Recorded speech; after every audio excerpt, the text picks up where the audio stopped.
నమస్తే friends, welcome to our Dosti channel. ఈరోజు ఉడికించిన పల్లీలు, ఉడికించిన కాబూలీ శనగలతో ఒక స్నాక్ ఐటెం చేయబోతున్నాను. ముందుగా స్టవ్ మీద పాన్ పెట్టుకొని అందులో 2 స్పూన్ల ఆయిల్ వేసుకోవాలి. ఆయిల్ వేడెక్కాక ఆవాలు, జీలకర్ర వేయాలి. కొద్దిగా చిట్పట్లాడాక సన్నగా తరుముకున్న ఆనియన్స్, పచ్చిమిర్చి వేసుకోవాలి. కొద్దిగా వేగాలండి పచ్చిమిర్చి,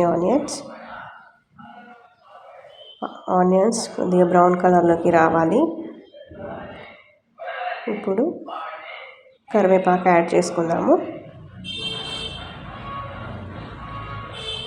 కొద్దిగా పసుపు వేసుకొని కలపాలి. ఇప్పుడు చిన్నగా కట్ చేసుకున్న క్యారెట్ వేసుకోవాలి.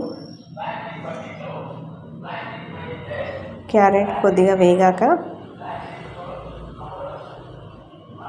ఉడికించిన పల్లీలు, ఉడికించిన కాబూలీ శనగలు యాడ్ చేసుకొని ఫ్రై చేసుకోవాలి. ఏం లేదండి, నేను 8 గంటలు నానబెట్టుకున్నాను పల్లీలు, కాబూలీ శనగలు. మార్నింగ్ నానబెట్టుకుంటే ఈవినింగ్ స్నాక్ ఐటెంకి పనికొస్తుందని ఇలా చేశానండి. ఇప్పుడు టేస్టీకి సరిపడా సాల్ట్, కొద్దిగా వేయించిన ధనియాల పౌడర్ వేసుకోవాలండి.